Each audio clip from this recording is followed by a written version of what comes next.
क्या कभी आपने सोचा है कि हमारे पृथ्वी पर आज के ज़माने में बहुत ज़्यादा गर्मी लग रही है, बहुत ज़्यादा गर्मी होती है, जबकि स्पेस जो होता है यानी कि सन और अर्थ के बीच का जो स्पेस होता है, ठीक है, वो बहुत ही ज़्यादा कोल्ड क्यों होता है? यानी कि पृथ्वी पर जो है बहुत ज़्यादा हॉटनेस पाई जा रही है अभी के समय में, और जो स्पेस है वो ठंडा क्यों होता है? ठीक है, अगर नहीं पता तो ज़रूर जानिए इसको, ध्यान से सुनिएगा। सूरज से जो रेडिएशन आता है वो एक इलेक्ट्रोमैग्नेटिक वेव है, वो इस तरीके से आता है हमारे पृथ्वी तक, ठीक है।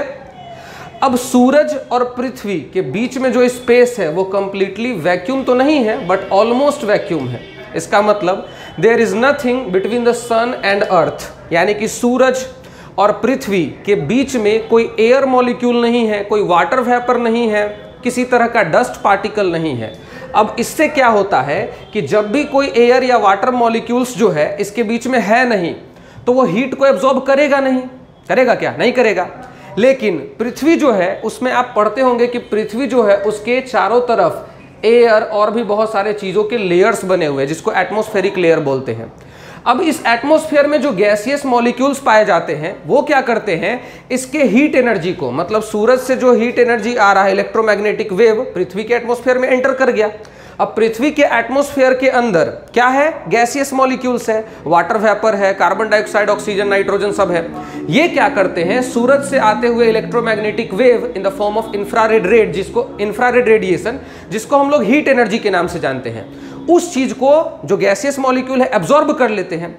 अब ध्यान से सुनना, आपके बॉडी का टेम्परेचर है 37 डिग्री सेल्सियस, और आपके आसपास आप जिस वातावरण में है वो तो वैक्यूम नहीं है ना, उसमें तो एयर मॉलिक्यूल्स है। अब सारे एयर मॉलिक्यूल्स जब उस हीट रेडिएशन को एब्जॉर्ब करके आपके आसपास रहेंगे तो उसका टेम्परेचर आपके बॉडी टेम्परेचर से हाई है।